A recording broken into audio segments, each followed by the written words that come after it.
Hi, and welcome to the recording of the Low Mood question and answer session. This session is facilitated by the Employee Wellbeing Service at Cardiff and Vale University Health Board.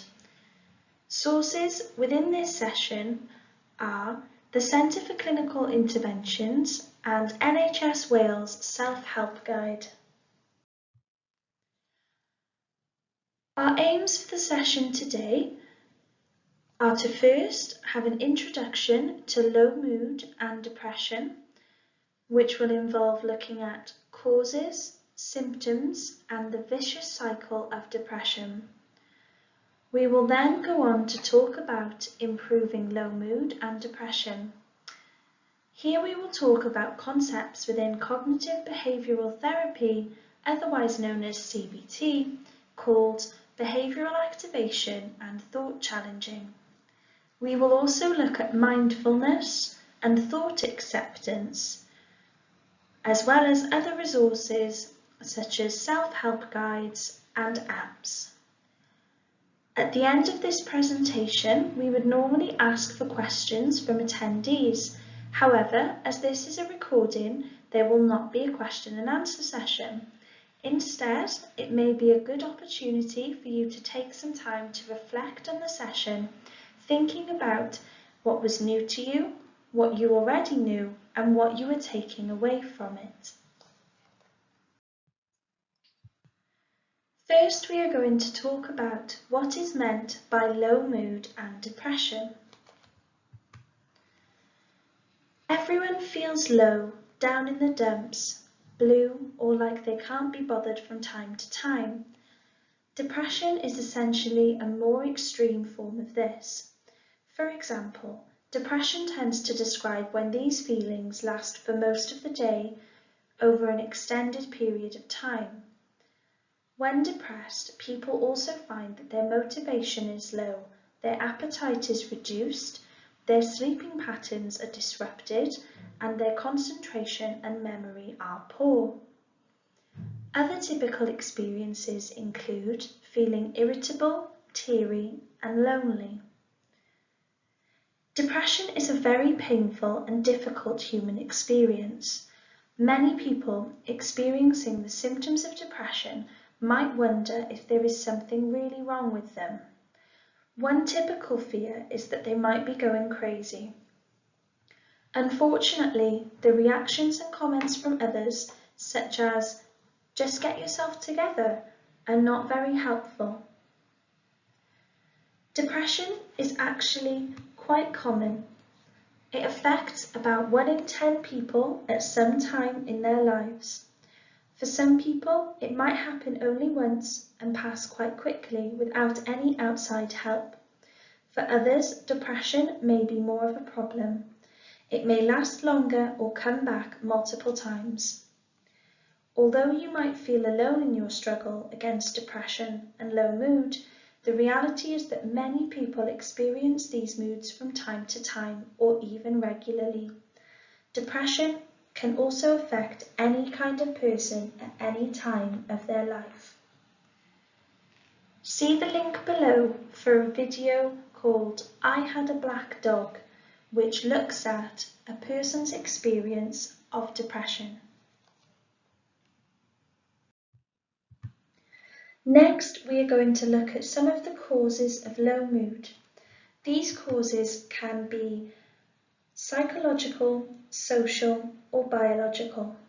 Psychological and social causes can be life events, such as a bereavement, being bullied, or the end of a relationship, loss, including loss of a loved one, though through separation and bereavement, loss of a job, loss of a friendship, and loss of promotion or loss of support. It can also include a sense of failure, as well as stress from unemployment, financial worries, difficulties with spouses, parents, children, or physical illnesses and other major changes in life circumstances that can result in stress. Other psychological causes of low mood include thinking styles, which will be discussed later in this session, and behavioural explanations. Some biological causes of low mood include genetics, brain chemistry, and hormones. Now we will look at some of the symptoms of low mood. Experiencing low mood has effects on our thoughts, emotions, physical feelings, and behaviours in different situations. This CBT model is known as the 5 areas model, or more commonly, hot cross bun. It highlights the impact of a situation by looking at thoughts, emotions, behaviour, and physical sensations that are associated with it. Some of the symptoms of low mood commonly experienced are feeling low, flat, tearful, tiredness and fatigue, feeling irritable, having negative, gloomy and self-critical thoughts, difficulty concentrating, sleep and appetite changes, a lack of motivation, a loss of interest in hobbies or other interests, as well as withdrawing and becoming isolated. Can you think of any other symptoms of low mood which are not mentioned here that you know of?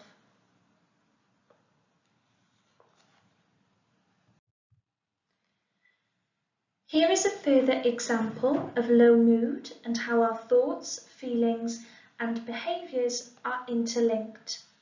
Here we see thoughts of, I've messed up again, there's no point, and no one likes me, which reflect a negative focus that is self-critical. These thoughts then lead to somebody being tired, with no energy, not feeling motivated and not interested, which can make someone feel slowed down. Overall, a feeling of being depressed or low in mood. These feelings can then lead to somebody possibly staying home, cutting off from others, not going out and not doing much, leading to somebody becoming withdrawn and isolated.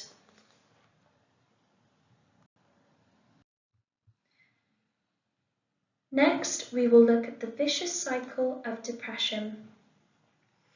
The vicious cycle of depression helps to explain how our thoughts, feelings, and behaviours can maintain or make our low mood worse.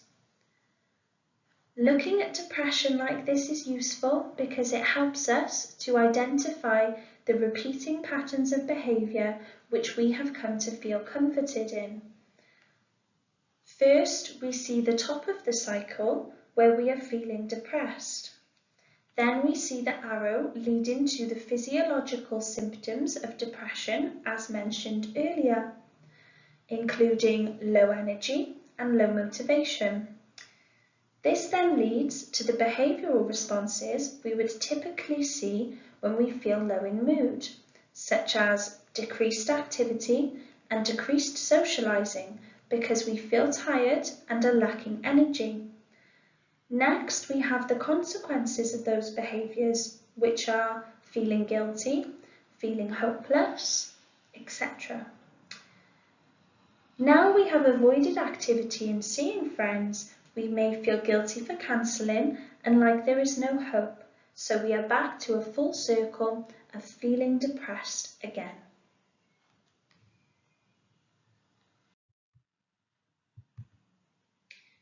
Now we will look at reversing the vicious cycle of depression.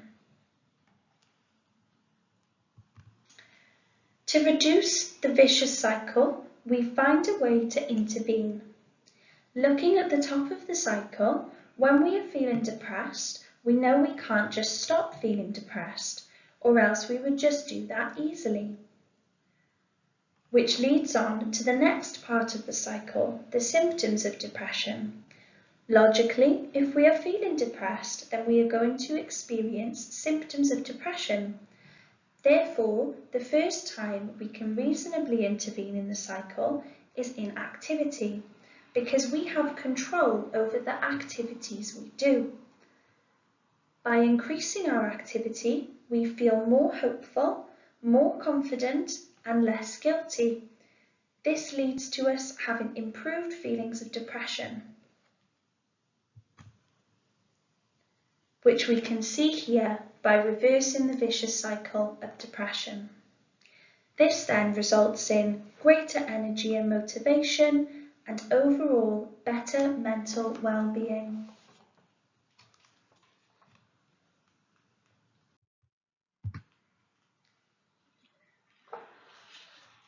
Now we will look at improving low mood through behavioural activation. As discussed in the previous slide, we know that increased activity has many benefits. Through doing positive activities that are meaningful and important to you, you can make a big shift in the way you feel and how you think about yourself and your life. Behavioural activation helps you shift from the vicious cycle to a more helpful cycle. Increasing our activity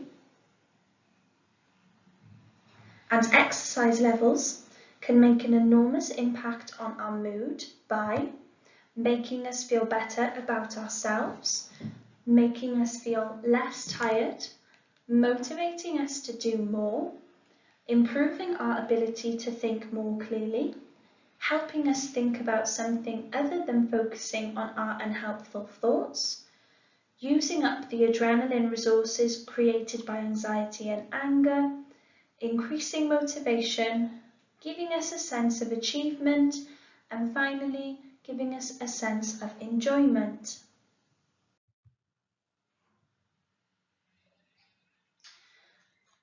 We often wait to feel better or more motivated before doing something. Instead, gradually get yourself moving even though you don't feel like it. Sometimes the less you feel like doing something, the more important it is to do it. This is called action before motivation. By activating first, we are activating changes in our brain state that can help make us feel better. This can happen right away sometimes. For example, exercise can produce good chemicals in the brain that lift mood. Secondly, the more that we activate, the more situations we find ourselves in that can give us positive experiences and make us feel better as a result. This is often easier said than done, which is why behavioural activation can be useful as a structured way to add in more activity into your week and improving your mood. Next, we will discuss the steps in behavioural activation.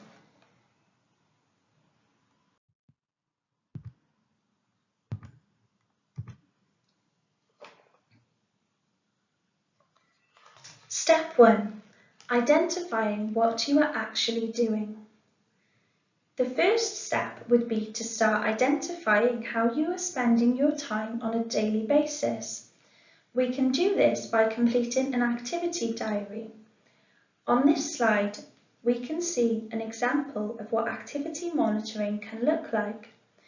When writing down the day and time of the activity, you should also rate your sense of achievement, A, your closeness to others, C, and your enjoyment, E, on a scale of 0, none, to 10, maximum.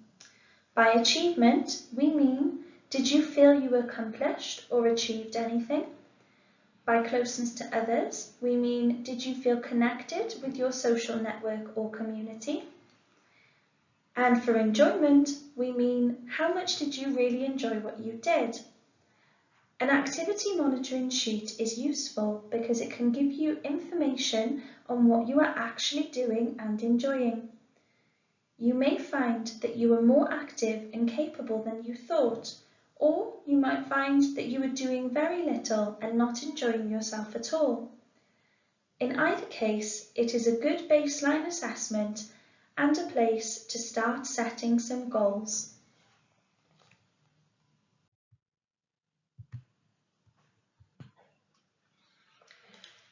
Step 2 in behavioural activation is identifying activities for yourself. Once you have an idea as to what you have done during the previous week, think about some things you may have stopped or wish to do. It can be helpful to group these activities based on if they are routine, pleasurable, and necessary. Routine activities are the things we do every day, such as cooking, cleaning, or walking the dog. Pleasurable activities are things we used to enjoy before or new things we want to try. Finally, the necessary activities are the ones which are often very important, such as paying the bills.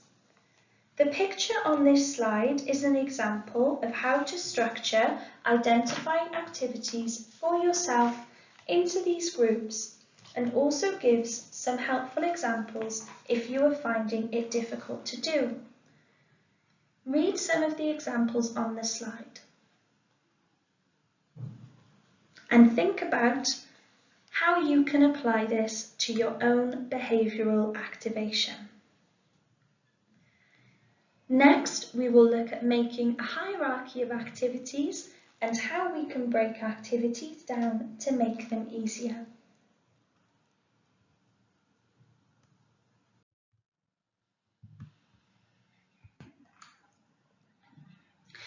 Step 3 in behavioural activation is making a hierarchy of activities. This means organising activities as to how difficult they are. A helpful tip is to try and break the activities down. Look at the activities you have identified as most difficult or medium difficult. Can you think of ways you could break these activities down into smaller ones? For example, clean the house could be broken down into clean the kitchen, clean the bedroom, and clean the kitchen could even be broken down into smaller chunks of wash the dishes or empty the bins. Here on this slide, we see an example of what a worksheet for making a hierarchy of activities looks like. Step 4 of behavioural activation is planning activities for next week. When planning activities into your week, it is important to have SMART goals that are specific and achievable. By planning activities in this way, it makes it easier for us to follow through with our plan. For example, if you plan to meet a friend for coffee on a Wednesday afternoon, you should make sure your friend is available at a specific time before planning it in your schedule, so you know that it can definitely happen.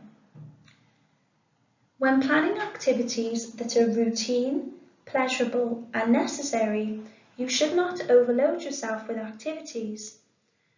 Be realistic about what you can achieve and be sure to plan rest time where you can recharge to reduce pressure on yourself.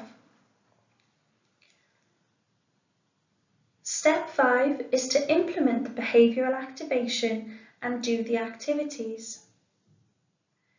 When completing your activities, try rating the intensity of your low mood, your feelings of pleasure, and your feelings of achievement, both before and after the activity.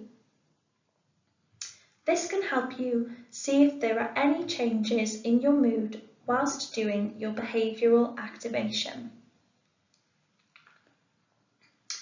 This skill takes practice, and it may be difficult at first to stick to your plan, but it is important to keep persevering. You will then start to notice changes. Next, we will look at how we can improve low mood by looking at our negative thoughts.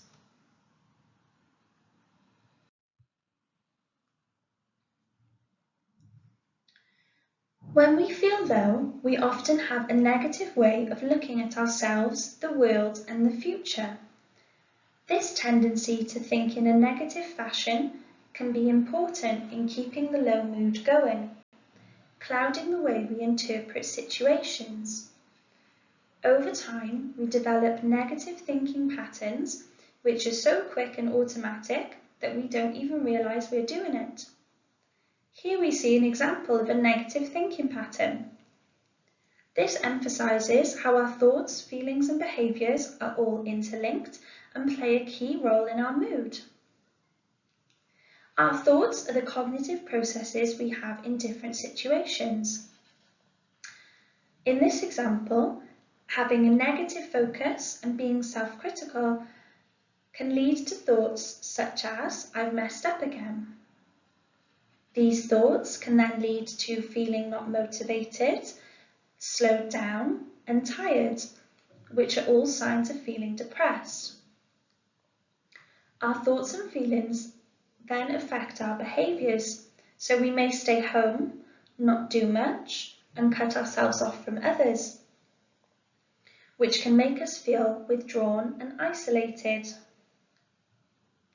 As discussed earlier, this then leads to the vicious cycle of depression continuing, and we become more depressed.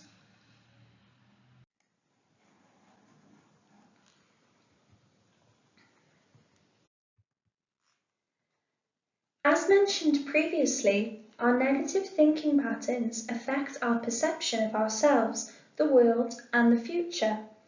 These patterns can also be referred to as unhelpful thinking styles. Some examples are seen here. All or nothing is one example, sometimes called black and white thinking, where we may say to ourselves, "If I'm not perfect, then I've failed," or "Either I do it right or not at all." Another example is jumping to conclusions. There are two key types of jumping to conclusions that are mind reading and fortune telling. A further example is disqualifying the positive, which means we discount the good things that have happened or that you have done, and we may say things like, "Oh, that doesn't count." A final example is should and must thinking, where we use critical words that can make us feel guilty or like we've already failed. Similarly, applying these sorts of words to other people can result in frustration. Pause this video for a moment and have a think about which of these unhelpful thinking styles you think you can relate to personally. When you have finished, resume playing the video.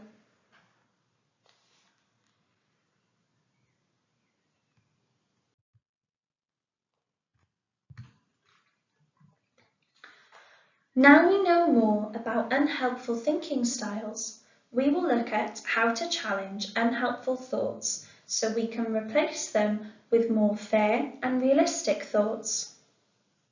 Here we see an example of a thought challenge diary which covers the event, the feelings or emotions, the thoughts in your mind, and other more balanced thoughts.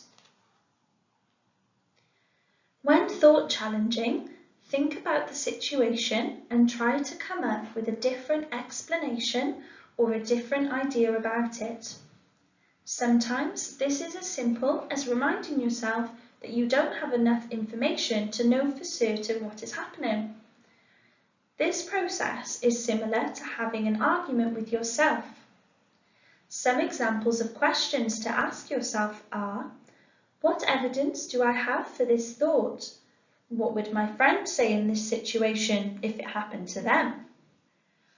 Will this matter in a week, a month, a year, even 10 years?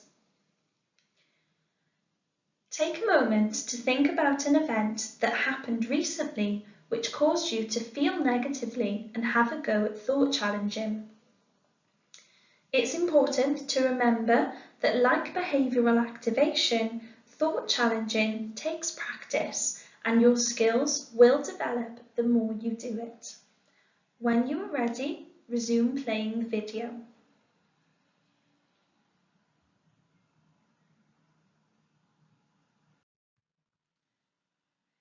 This slide shows an example of thought challenging and how it can be beneficial in managing anxiety and low mood.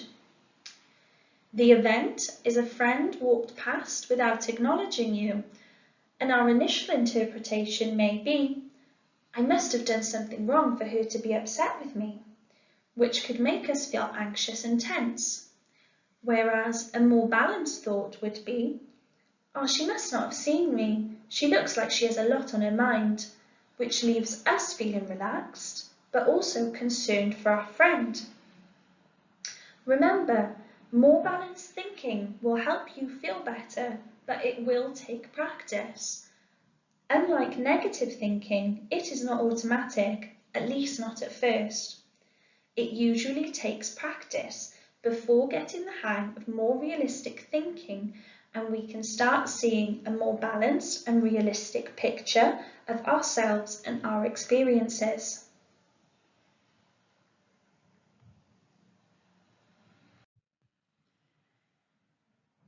This is another example of a thought record we can use to help us with practicing our skills in recognizing our thoughts, noticing the unhelpful thinking styles, and looking at the evidence to form a more balanced thought.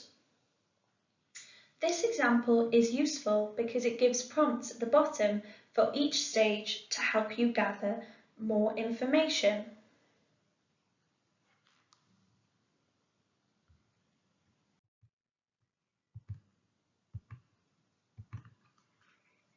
Finally, we will look at improving low mood through mindfulness and thought acceptance. When we feel low, we focus on the past or the future. Mindfulness is about paying attention to the present moment in a non-judging way. Remember, sometimes, no matter how hard we try, our thoughts will not be changed. So by using thought acceptance, we try to change the relationship towards our thoughts rather than changing the actual thought. We can get so caught up with the content of our thoughts that we take them literally. It's then hard to stand back and view our thoughts for what they really are, which is just thoughts. Instead, with practice, we can learn to stand back and notice that we are merely having thoughts and experiencing emotion. This can reduce their power over us. In noticing thoughts, rather than getting involved with them, we are now able to more skillfully decide where to focus our attention. Some ways of noticing our thoughts, but not getting involved with them, include thinking of thoughts on a train, or thoughts as passengers on a bus, or leaves floating down a stream. By practicing this, when we have negative thoughts, we can better respond to them. For example, I'm having the thought that I'm useless versus I'm useless.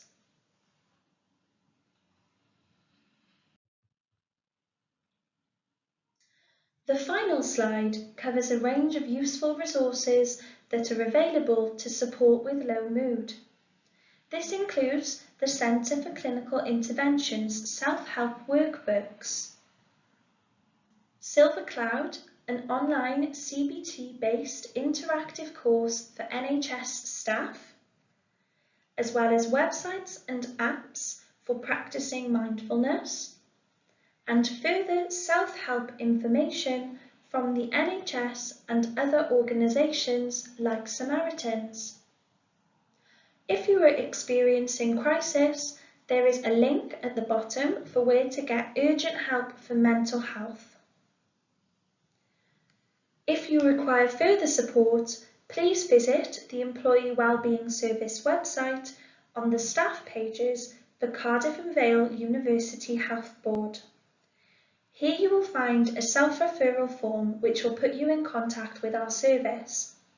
We offer a one-off resource appointment which aims to find out more about what is going on for you and put together a plan for support. This can be through counselling, guided self-help, workshops, information leaflets, or onward referral to other organisations. Thank you very much for watching this Q&A session on low mood and depression. We hope you found this information useful.